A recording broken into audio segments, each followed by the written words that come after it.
It's a Dole Bludger. And it looks and acts like a Dole Bludger. It's a Dole Bludger. Dole Bludgers. It's on the Dole. Biggest Dole Bludger location. A Dole Bludger can... Named Australia's Dole Bludger capital. Like a Dole Bludger. The nation's top Dole Bludger capitals. On Dole Bludgers. The term Dole Bludger. What's the term Dole Bludger? The term Dole Bludger. Dole Bludgers. Dole Bludgers in Australia. Dole Bludger. Is a Dole Bludger? Cracking down on Dole Bludgers. To penalise Dole Bludgers. Dole Bludgers. Dole Bludger and Dole Bludger. We all know what a Dole Bludger is. Decades on the Dole. Just a lot easier to go on Centrelink. On A Current Affair, we reveal Australia's Centrelink suburbs. It's becoming a lifestyle. Are they unlucky or are they just lazy? They're on a good thing, so why would they change it? Our campaign to help get them back to work. You've got to be positive. A Current Affair tonight. The government is zeroing in on Dole Bludgers who refuse to look for work. Next month's budget is expected to close a loophole which allows the unemployed to keep the dole even if they don't show up for job interviews. There is a cohort of people in Australia that actively say no to suitable work. More than 30,000 people on welfare skipped job interviews last year. Today, job seekers receiving Centrelink benefits will get demerit points if they don't actively try to find work. What are your thoughts on this? Do you reckon this is the sort of system that will be effective? I think it's very kind of us to give them warning signs on their mobile phones. I get really frustrated with people who are rorting the system. And when we have generational families where the grandmother, the parents and the children are all on benefits, this way they get a red light if they're going to have their benefits taken off, an amber light if they're in warning, or a green light if they're doing the things that need to be done. And basically it's turning up for job interviews and actually applying for work. Because at the end of the day, we want these people to be working, and those that are not bothering to turn up, it just means that they don't care, and so if they get that red light, then their benefits will be denied. I think it's very kind of us to do that. I wouldn't necessarily have given them the warning system, but at least then they know on the one thing they care about, everyone's got a mobile phone, that they're going to lose their benefits. So yeah, I think it's a good system. No more excuses. The government is coming after you like never before. On A Current Affair, new no-nonsense laws. Aussie job seekers forced to attend interviews or face long suspensions. Soon they'll be fined for not turning up. They have an obligation to leave no stone unturned to get a job. A Current Affair tonight. Dole Bludgers, beware. The government is cracking down on job seekers who sabotage their own applications to stay on the dole. News Corp reports the new laws will close loopholes for the lazy and job snobs who want to apply only for certain types of work. For example, someone applying to be a surgeon when they don't have any medical training. It is a hot topic this morning. Let's bring in Susie O'Brien in Melbourne and Chris Smith in Sydney. Susie, let's start with you. Long overdue, this crackdown, wouldn't you say? Well, I can't believe it's not already in place. It seems extraordinary. So we've got a generation of South Coast surfers applying for jobs as sunrise hosts and chemical engineers that they have no hope of getting. It seems extraordinary that this has been allowed to go on for so long. Not only are they doing this, but they're also refusing to be employable for the jobs that they are actually qualified for, and they're turning up to interviews dirty, late, drunk, etc. And this should also count against them. Yeah, I'm glad you're putting sunrise hosts up there with chemical engineers, just for a start. Chris, how on earth has Centrelink not cracked down on this before? How's it got through? That's exactly what I thought when I saw the story today, because we had the dole introduced in this country in 1988, and it's only now we're working out how to police the system. Like, we're such softies. And no doubt the gaming of the system has been going on almost since it was introduced in 1988. I can't understand why it hasn't happened. It is our money. It is, taxpayers' money. We have every right to work out not only how many boxes are being ticked, but also what kind of boxes are being ticked. Let's look at the quality of jobs that they go for. And, if there are lazy buggers out there that need to be taken off the dole to motivate them to get into the workforce, well, so be it. Yeah, it's offensive to taxpayers, but it's also offensive to the poor people who can't actually get a job and are trying really hard, which is most people. Australia's endless summer on the dole. It's like a holiday. Centrelink's right near the beach, so... Why look for work when you can sit on the beach? Why not, if you can do it? While taxpayers foot the bill. Get paid all this money to party. I'm a lazy... Caboolture, north of Brisbane, has been named Australia's Dole Bludger capital. It has 387 welfare recipients who regularly fail to turn up for work for the dole appointments or job seeker interviews. Second on the list, Blacktown in Sydney's west, followed by Mildura in country Victoria, then come Frankston in Victoria, Deception Bay in Queensland. This is a hot topic this morning. To discuss it, we're joined by News Corp's local editor-in-chief, Kathy Lipari in Sydney, and Ben Davis from Radio 4BC in Brisbane. Morning to you both. Morning. Ben, just 10% of people who regularly miss Centrelink appointments are penalised financially. For all the talk we have about Centrelink right now, do we need tougher penalties, particularly in Keith Urban's hometown, Caboolture? I know, Sam, 100%. Yeah, we do. This is one state of origin we do not want to be winning here in Queensland, and we've got two in the top five, Deception Bay right next door to Caboolture. But you're right, we do need tougher penalties. How many times have I been on this program with you talking about this exact same thing, cracking down on Dole Bludgers? We need to not just nibble at the edges here. I know Alan Tudge, the minister in charge here, is saying, look, we're going to crack down on this, we're going to do this. Well, just do it. And not just nibble at the edges. We need a total welfare reform. Have a look at the next time you get your tax back, your assessment. You flip it over and there's a really nice colourful graph there. What is the big thing on top of the pops? It is welfare. That is where your money's going to. It's where my money's going. Not health, not education, not defence. Welfare needs to be a big change. And we are not talking about people on disability pensions right here. Let's make it clear. We are talking about able-bodied people, Kathy. Would penalties make some of these people get off their backside and go to a job interview at least? Well, you'd hope so, Sam. I mean, a lot of these people have missed more than 5 interviews in a year. That's not just, you know, your random sickness. It's just it's inexcusable. It's, as Ben says, it's taking taxpayers for a ride. When we've done these types of stories before, some of the excuses that people come up with are that it stops them going to interviews, stops them from being able to play golf, or working more than 3 hours a day is just a little bit too stressful. So, look, you know, the only thing that these people will understand is when their payments stop coming through into their bank accounts. So I think... Kathy, when do we get 5 chances in life? Right. When do you get to 3, maybe, which is a rule of thumb, and you go, right, off. But and no, this let's is more give them than 5. So, you know, time's up. I mean, the government has promised out of the federal budget that they are going to crack down on this, so let's make sure that they do that. Yep. New data shows the average Aussie has to work for 14 years to pay the welfare bill of someone who can't find a job. Average welfare payments over the lifetime of an unemployment benefits recipient total $222,000. The figures have been released as the Turnbull government prepares to introduce measures in Parliament today to crack down on welfare rorters. Stopping the welfare wasters. I don't like people telling me how to spend my money. On A Current Affair, Australia's new CENTRELINK crackdown. No booze, no cigarettes, no gambling. You've got to be able to make some choice. We'll tell you who they're targeting next. A Current Affair tonight. Nation's biggest Dole Bludger locations have been revealed by the Turnbull government as it cracks down on welfare cheats. 7 News reporter Jess Dietrich joins us now from Blacktown, one of the suburbs on the list. And Jess, it is a long list, isn't it? Yeah, it is, Eddie, and very unflattering, unfortunately. Now, Blacktown comes in just behind Caboolture in Queensland as the nation's top Dole Bludger capitals.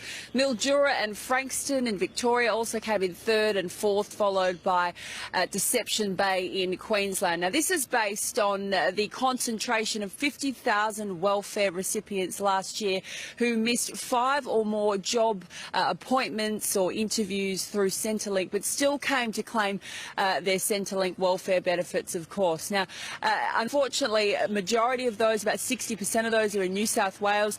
They're said to be mainly males under the age of 30 years old. Now, we just spoke to a couple of locals in Blacktown this morning to ask them what they thought about this title. It's not lifting the spirits of the city itself, but there are some nice people in here as well. Depends on the person's choice. It's my choice to go up at work, and it's their choice to Dole Blood. But the government, Eddie, doesn't think that living off the dole should be a lifestyle choice. They have been saying that they're going to crack down on some of these welfare recipients, particularly the ones that are deliberately avoiding getting any work, because taxpayers, of course, are forking the bill for their lifestyle. Now, if they do cut some of the welfare benefits, that would save $600 million over the next 5 years. All right, thank you very much, Jess. People on the dole who refuse work on farms will have their payments slashed as part of a federal government crackdown. The Prime Minister says he's preparing to penalise dole bludgers as part of a push to help struggling farmers. Australians aren't mugs, and if people aren't going to take jobs that are there, well, they shouldn't be getting the dole. The worst offenders could have their dole money completely withdrawn for 4 weeks. The government says the plan would help tackle the labour shortage and also ensure job seekers can't refuse work opportunities. Labor is promising a review of the dole. The current New Start allowance is $550 a fortnight for a single person, but Labor says that's too low and is a barrier to people going out to find work. Alan, is it time to raise the dole? No, look, I don't think so. See, Gough Whitlam had a most laudable initiative here and subsequently got belted over the head for the rest of his life. The dole payment was meant to be a transition between the job that you'd just lost for whatever reason and the next job.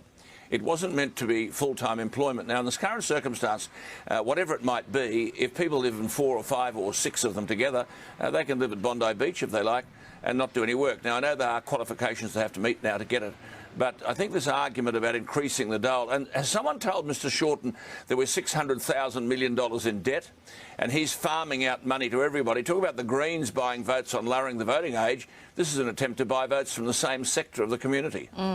Look, Justin, anyone who's ever been on the dole says, oh, you wouldn't choose to be on it, it's not much money, but would increasing it for some people in the community mean that they would be discouraged from going out to try to look for work?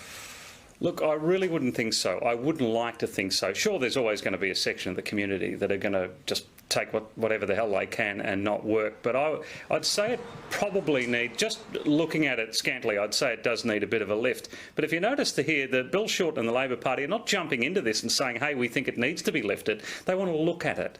There seems to be a lot of looking at things. This goes for the Morrison government as well. They want to look at something and discuss it. Well, that's because there's an election next year. Exactly. I mean, if Bill Shorten really believes in this and his party really believes in it, put it to the vote. Let's go for it and let's actually discuss it properly. But it shouldn't be discussed in isolation. Look, if you're on welfare, there are a whole range of other concessions that are available to you.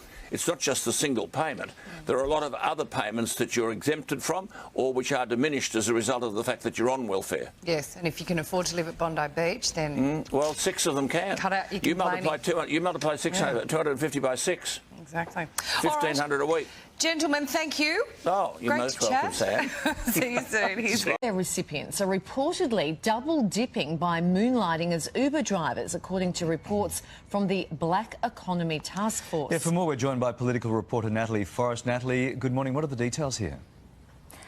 Good morning, guys. Well, the man in charge of smashing the black economy believes some privacy laws could be dumped to stop welfare recipients from sneakily earning extra cash.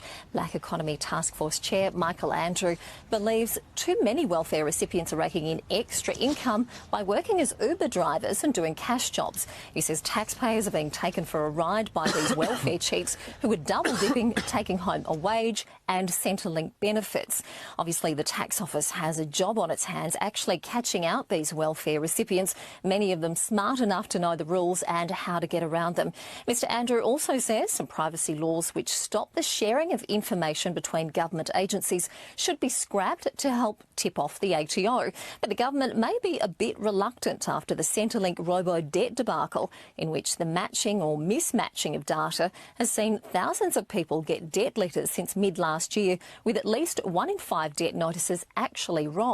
Now, the government obviously wants to catch these cheats, while Labor says it should be focusing more on the top end of town, making millionaires pay their fair share. Now, the number of Australians receiving the dole for more than 5 years has almost doubled in the past half a decade. In Queensland, the figure has more than doubled to over 22,000, with long-term unemployed numbers highest in Bundaberg, Hervey Bay, Cairns and the Gold Coast. Kath, Is the beach life too good in Queensland? What are you doing up there? I don't know. I might have to look at the welfare checks. Although at the moment, the swell's not great. So, look, I think, there is always a portion of the community on welfare where you think, oh, come on, get a job. You are well able. You're sitting on the beach and enjoying the lifestyle. But, there is a far more serious side to this, and that is the long-term unemployed. And I think, particularly for the younger generation in these figures, it is cyclical. So you are far more likely to be dependent on welfare if you have been in a welfare-dependent house. And I think that's what we need to look at. And that is not going to go away while we continue to ignore it or, bash up on the welfare cheats and all of that.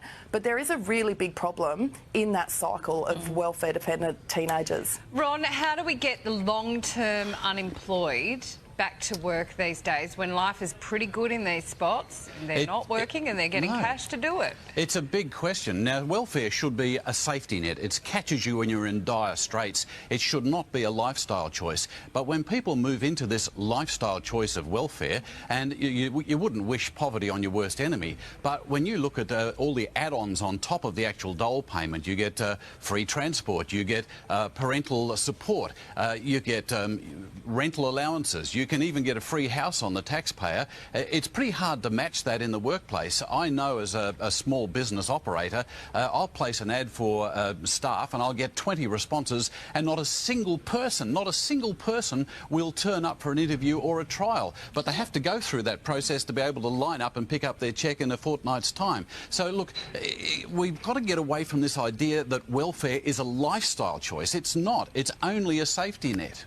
So why are these people not turning up for work if they're just doing that to... Because they have to apply for a certain number of jobs to be able to get their welfare checks the next fortnight. It's just part of the process. You often see people who are on a long-term welfare saying, I apply for hundreds of jobs, but I can find nothing that's suitable. It's not that they can't find employment, is that, you can apply to be a brain surgeon, and that still qualifies you to line up and pick up your cheque in a fortnight's time. Yeah. All right. Well, I hope they're in the process of hopefully cleaning up Centrelink. So let's hope that we can sort that situation out. Thank you to both of you. 23-year-old Katie Fing relies on welfare payments to survive, but not out of choice. Every day I put in like 5 jobs, so I do 20 jobs a month and there's no luck. After 6 months of job hunting, the Caboolture resident enrolled in a subsidised hospitality course. They're here, they want to improve their life. I think the sad truth is you are just always going to have that little percentage that doesn't matter what you do, they just don't want to work. Government figures show in the past year 387 people in Caboolture failed to turn up to 5 or more Centrelink appointments or job interviews. Across Queensland, Deception Bay came in second, followed by Woodridge, Southport and Inala. People who are frankly taking the taxpayer for a ride. A badge Caboolture isn't wearing. It's a blight on our community and it's a blight I don't accept. There is people out there that want to do work here. I can't get a job and I've been doing it since January. Around 90,000 people live here in Caboolture, but the so-called Dole Bludgers only account for 0.4% of the population. But the minister insists he's simply quoting the stats. The data lies where it lies. We train our kids, we tell people not to turn around and cast dispersions on our fellow Australians, and that's exactly what this is doing. Kate Leonard-Jones, 7 News. It's very simple. The term Dole Bludger applies to those people who don't meet their mutual obligation. But let's understand the good old socialists, they've got a much better idea. You remember George Bernard Shaw said that everybody should have to account for their usefulness to the state and ability to work at various times in their life, and if they couldn't justify their existence, they should be eliminated, and someone should invent a nice gas so it could be done kindly. Well, where are you going with then we this, had Paula? National Socialists, and we had the International Socialists with Russia, and of course the Chinese knew how to eliminate people and they didn't know them better than anybody else. So I think we've got a fairly benign system here, and I think a Dole Bludger can easily be called just that when it means you've breached your mutual obligation. Well, wasn't that just wild? From the impression the Australian media would give you, you'd think that quote-unquote Dole Bludgers are like the biggest problem this country faces.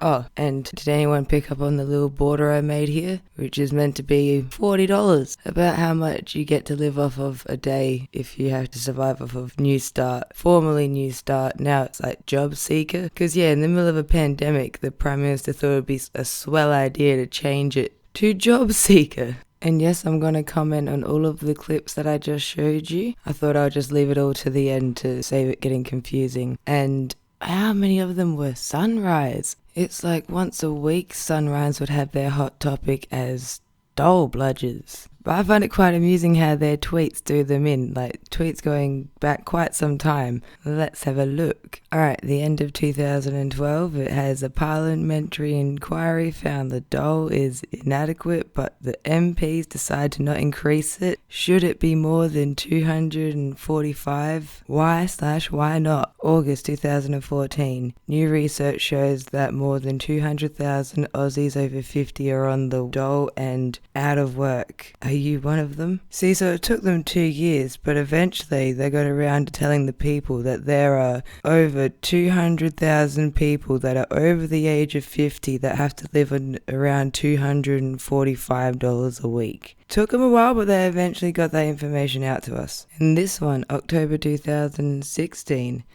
the number of Australians on the dole has jumped by 70% in a decade. See, and they just told us that a large number of people on the dole are over the age of 50. So I feel like being in an aging population might contribute to this statistic. Also, with the government persisting on raising the age of the pension, could also have something to do with this. Labor says the dole, $550 a fortnight for a single, is too low and is a barrier to people going out to find work. What do you think? You know what, I'll tell you what I think. Regardless if they're gonna go find work or not, I'm just really not for people living in poverty. You know? The number of Australians receiving the dole for more than 5 years has doubled in the past half a decade. What a weird way to word that. Last one, Labor is considering a substantial increase to dole payments if it wins the next election. Nearly 750,000 New Start recipients currently receive $275 a week. Can taxpayers afford this? Yes, we can, especially if you already told us almost a decade ago that 200,000 plus of these people are over the age of 50, and seems like more of them are having to be dependent on it because they cannot find work and they cannot get any other benefit and probably have to maintain the sort of household lifestyle that you would get at the age of 50. And one last piece of social media, but it's from Facebook, and it's just because it's one of the best posts I've ever seen. Anyone who manages to actually afford drugs on a New Start allowance is clearly a better economic manager than anyone in government and should be given a job at the Treasury upon testing positive. Boom. Pretty much. Alright, everything I have to say will probably come out in the response to these clips, so let's do this. Alright, I had an idea. I'll put the time in the corner of the start of the video that I'm commenting on that you see the still of in the background. We'll use this current affair one as an example because that video doesn't really have much to it and I'm not really commenting on it. But you're on your own for remembering where you have to come back to at the end here. Sorry. Alright, this clip from Channel 7 News where it informs us that they're going in to close a loophole that allows people to keep getting their benefits even though they missed a job interview. And then Michaela Cash tells us that there's a cohort of people that are refusing suitable work. That 30,000 people missed job interviews in the prior year. Take note of these numbers because some of the other ones from some of the other clips are pretty interesting as well. Oh, and this next one, I have no idea who the woman being interviewed was and I really don't care. And just like in my notes I've taken down here, I've just written for this video. And you know, I try to be polite, but I think when it calls for it, it calls for it. My notes say, fuck you bitch, you just hate the poor. That's pretty much all that needs to be said on that one. Nah, but this one by today is quite important with these two women sitting next to a frickin' pool that looks like it's some sort of luxury country club or something. And they're talking about people rorting the system, and rorting the system now means just not applying for jobs.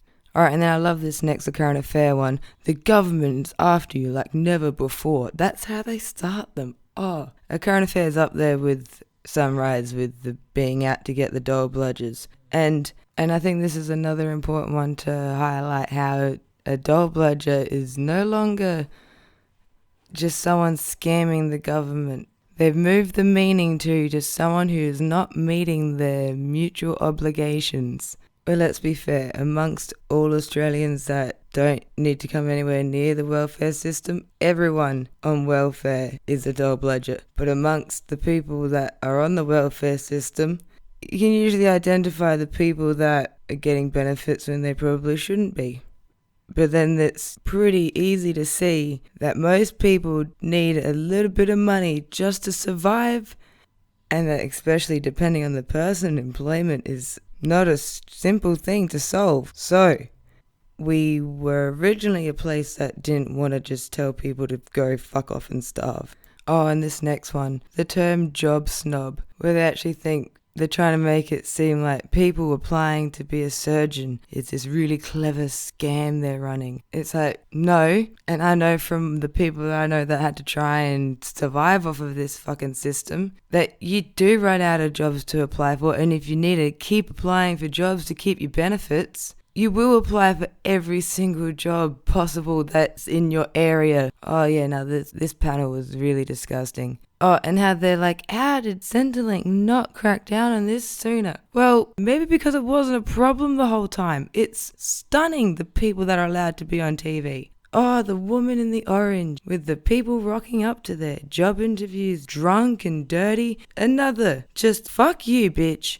Oh, this other current affair one, they would have loved the guy at the end that just said he's a lazy cunt. But after watching this so many times from making this video, everyone else in it, the way they're talking really seems like they're speaking about somebody else. Like, oh, yeah, if you could live on the dole and lie on the beach every day, yeah, who wouldn't? Like, if that's possible. I think out of the 3 or 4 people they spoke to, one of them sounded like they were genuine, like, yeah, free money. And well, yeah, my comments on that clip are now longer than the actual clip, so of course it's going to be edited to suit their narrative. Alright, the next Sunrise one. Other than the fact that they bring on someone from News Corp and some guy from a radio station to come in and talk about dole bludgers, and no one in, like, you know, human services or nothing, just media people, it's kind of showing their hand to be like, yeah, this is all just that hardcore propaganda, yo. But anyways, back to the start of it, where they tell us the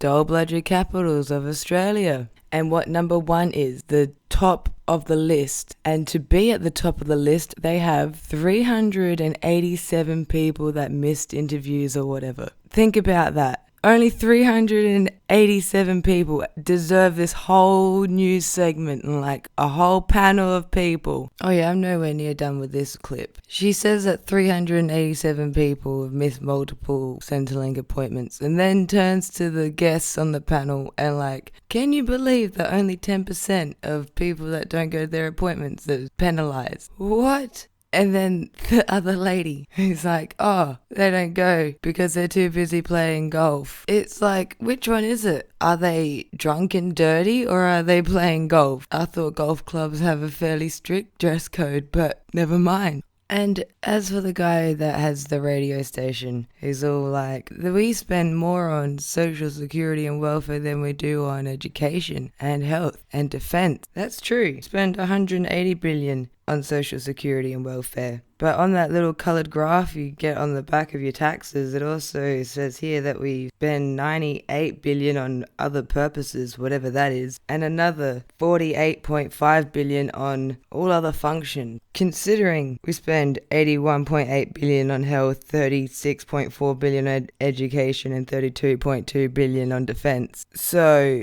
what's all other purposes? Oh, and final thing, what the fuck is the relevance of it being the hometown of Keith Urban? Like, come on. Oh, there should be health warnings with shows like this. The death of brain cells. And yeah, getting 2 media executives to comment on people that have to live on $40 a day, these people probably have more than $40 per meal and have probably never had to try to have all 3 meals for less than $40. Are you kidding me? Oh, I love this next one from Sunrise as well, where apparently it would take me 14 years to pay for one person on welfare for their whole lifetime, which apparently they only get $220,000. Interesting, so that must mean it would take 28 years for me to be able to pay the Prime Minister for 1 year. We're getting a good deal with the welfare recipients, my guys. Oh, and taxpayer. How they act like that's an exclusive club of Australians. Motherfuckers, that's everyone. Like GST, first of all. Oh, yeah, and then this next one, this a current affair one, where ban on everything. Not allowed booze or cigarettes or gambling. It's like, do you know how much of those things are taxed here in Australia? All right, moving on to the next one, and it's another one going on about the capital cities of Dole Bludgers in Australia. And she tells us that this is the Turnbull government, so it's around 2017. And the other presenter that they go to, she must have screwed up or something, because she said that there's 50,000 people that missed more than 5 interviews when a moment ago it was 387. And so I'm guessing, because they do not make the information clear at any stage, I'm guessing the 50,000 or 30,000 must be a number of people that missed like 1 or 2. And then obviously as you go up in the amount of interviews missed, the number goes down, because people, you know, are pretty good with this whole mutual obligation things, which I know would be a shock if you only had a current affair and Sunrise to rely on. And then she goes on to say that over 5 years this could save $600 million. It's like, what's the fucking point? That seems like a waste of time. That's peanuts. Alright, the next one, where the Prime Minister's saying he's going to force people to work on farms for their dole. Well, as soon as that's mentioned, I think Josh Parkfing, the 18-year-old boy who died after he got critical head injuries from falling from a flatbed trailer when it was doing work for the dole. It took years for the families to finally get answers. I think the company was only fined like $90,000.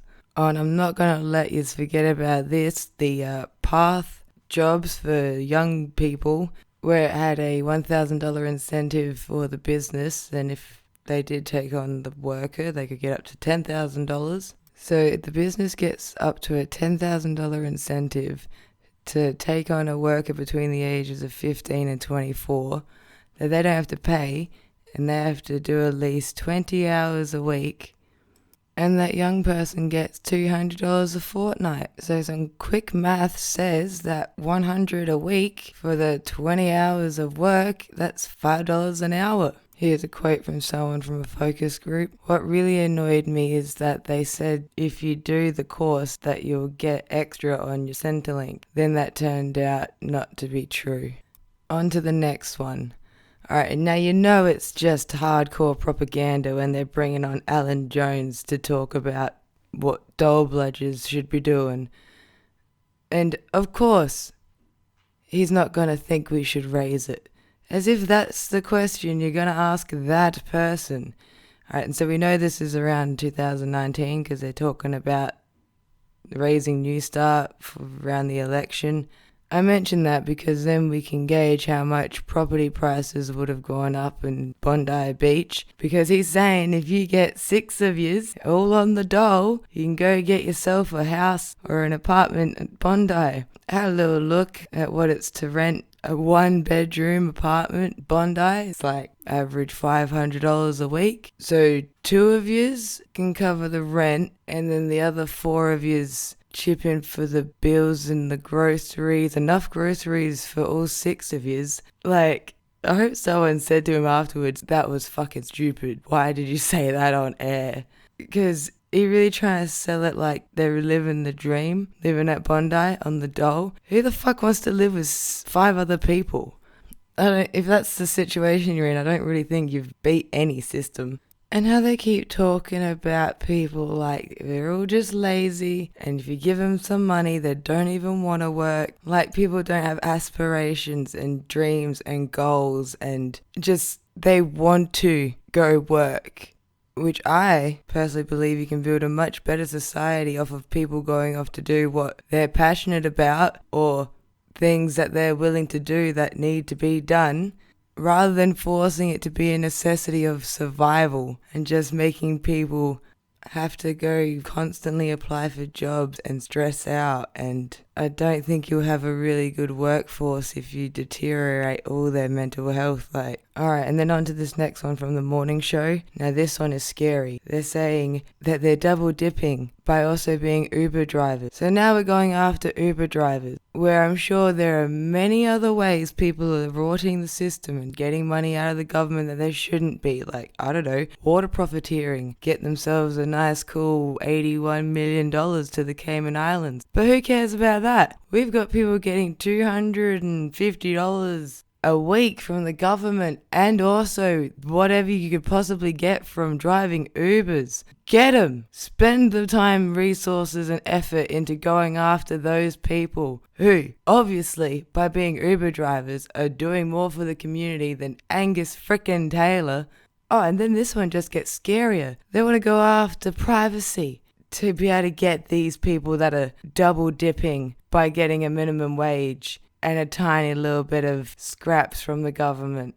They want to get rid of the laws to prevent agencies communicating and passing information. And they even say here, don't know how that'll go down with the robo-debt. You don't say. If you tell me that someone is getting a new start and driving an Uber, I'm not assuming that they're living really well. I assume that they're maybe getting by, probably not. If you just say that situation to me, as not the person I picture to be rorting the system. If anything, they're the sort of person that highlights what all the issues, all the problems with the system. Like I said in another video I've made, where they were praising a boy who's going for his second job and also a new start. And it's why does he need a second job after a first job and benefits and he still can't get by? Why isn't that the story? How is he allowed to be getting wages from a job that he still needs to then get another job? But yeah, no, that one's real scary. That just people that obviously aren't doing amazingly financially well, they're now the ones rorting the system, and they want to get rid of our privacy laws to go after them. At least this one's closer to what my original idea of what a quote-unquote Dole Bludger was, but it really is a term up for interpretation. Alright, and then moving on to the next one. They really want us to think that there's a whole bunch of people just getting Centrelink and going surfing every day. If you're one of those people, please contact me. I need to know if you're real. And if you live in an apartment that has 1 bedroom, you live there with 5 of your mates, what's your rent? Do you surf every day? And the guy is I've had 20 people apply and none of them showed up. To be honest with you, I really don't believe him. That sounds like bullshit. And if it is true, then your business is probably just shit and no one wants to work for you. Yeah, you can tell I've had enough of these people already. And I had a little brainwave on how she's saying that generations of people, that if you're in a household that's receiving welfare, then the children are more likely to do the same thing. Well, here's a possibility where, let's say you're really wealthy and you've got plenty of money, and so then your kids are fine because of that reason. Then what do you imagine would be the situation for the people that don't have very much money? Oh, and then this guy is they get free travel. That's new to me. Why didn't anyone tell me? I've been paying for travel like a mug this whole time. And then he also says you can get a house on the government. Well, what do you reckon we should do with people then? Make them be homeless? When people speak, I really don't think that they think of the fucking counter of what just came out of their mouth. What is the alternative? If we don't do what you just said, what does that equal? This guy's all over the shop. He even starts off by saying you wouldn't wish poverty on your worst enemy, and then goes on to say you can get all these concessions with the dole. You just said it's poverty. Yeah, you're right. It's not a lifestyle choice, because who the fuck would choose poverty as a lifestyle choice? Alright, and then on to the next one that starts off with the 23-year-old making some coffee, who talks about how many jobs she's had to apply for. Now this one is very interesting. They give us that number again of 387 of people that missed more than 5 interviews. Now, according to that other clip where it can cost us up to $220,000 per recipient for their lifetime, all of those 387 people for their entire lifetime, kind of that matches what Angus got to the Cayman Islands, give or take a couple of million. So, if we really want to crack down on people rorting the government, we are definitely barking up the wrong tree. Oh, and how they even go on to say that there are 90,000 people in this town and that the Dole Bludgers make 0.4%. And then they're like, the minister's just saying it's facts are facts. Yeah, very good. That's great. I believe you. Then why the fuck are we making a big deal about it? Why do you need constant news reports? And why are we treating these people like they've done something horribly wrong? Maybe we could reach out to them and see what's up. That might get you some fucking results. And the final clip. The first thing I was going to say, I kind of stopped myself because that would be a bit offensive to mutts. And then the next thing I was going to say, I also stopped myself because that would be a bit offensive to scum to compare this woman to. So I guess I'll just leave it as this woman should most certainly go fuck herself with a flamethrower. Alright, some recommended What Do You Mean videos that are related to this topic. I'll try to link them all at the end here. My response to the Australian Prime Minister's video addressing suicide, where it's got the thumbnail saying robo-debt, new start myths in the Australian economy inequality. And the next one, a current affair, cashless Centrelink card. And then 2 newer ones where ScoMo says sorry for the robo-debt, kinda. And Matt Canavan on Sky News talks about raising new start payment. Well, this has been a long one. Thanks for joining me for this. Having a propaganda at some propaganda. Stay safe, be kind, and I'll see you next time, everyone.